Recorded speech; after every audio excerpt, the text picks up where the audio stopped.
মাইকে ঘোষণা দিয়ে ছাত্রলীগ ছাত্রদলকে নোয়াখালীতে মাইকে ঘোষণা দিয়ে পিটিয়েছে। আজকে যারা বিএনপি এবং জামাত আছে আমাদের এই সংসদে, তাদেরকেও বিভিন্ন সময় তাদেরকে হত্যা করার সম্মতি উৎপাদন করেছে কিছু মিডিয়া এবং কিছু নামদারি সাংবাদিক। মাননীয় সদস্য আবুল হাসনাত, কুমিল্লা ৪। ধন্যবাদ মাননীয় স্পিকার। মাননীয় স্পিকার, আমার প্রশ্নটি হচ্ছে, সাংবাদিকদের পেশাগত নিরাপত্তা অবশ্যই প্রয়োজন এবং দীর্ঘ 17 বছরের বেশি সময় আমরা দেখেছি সাংবাদিকতা করা খুব ডিফিকাল্ট ছিল। সেই সময়েও ঠিক সেই সময়টিতেও অনেক পেশাদার সাংবাদিক তারা পেশাদারি দায়িত্ব পালন করে গিয়েছে।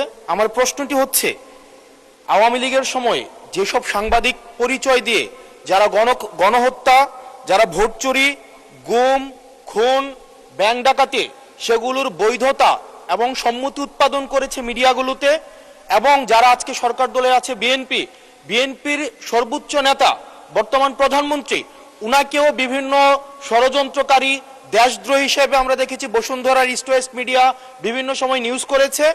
এবং আজকে যারা বিএনপি এবং জামাত আছে আমাদের এই সংসদে, তাদেরকেও বিভিন্ন সময় তাদেরকে হত্যা করার সম্মতি উৎপাদন করেছে কিছু মিডিয়া এবং কিছু নামদারি সাংবাদিক। এই সাংবাদিকগুলোকে বিভিন্ন হাউজে আবার এখন বর্তমানে পুনর্বাসন করা হচ্ছে।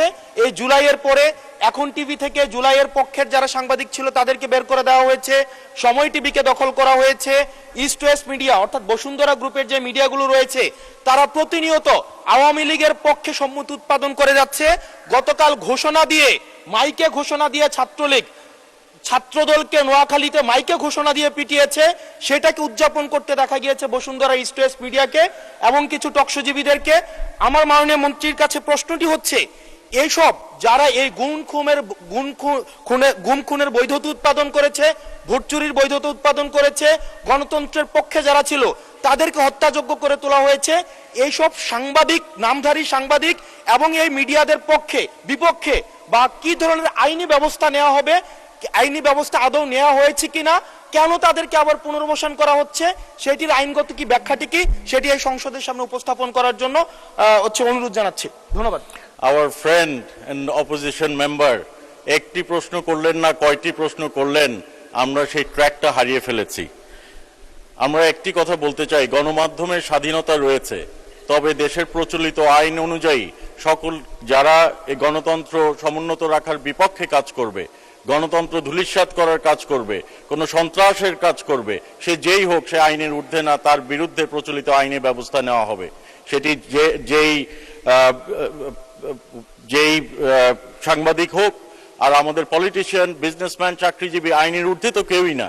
কাজেই কেউ যদি আইনের বিপক্ষে কাজ করে তার বিরুদ্ধে বাংলাদেশ জাতীয়তাবাদী দলের নেতৃত্বে যে সরকার গঠন হয়েছে, মাননীয় প্রধানমন্ত্রীর নেতৃত্বে যে সরকার গঠন হয়েছে, সেই বিরুদ্ধে নিশ্চয়ই প্রচলিত আইনে ব্যবস্থা গ্রহণ করা হবে।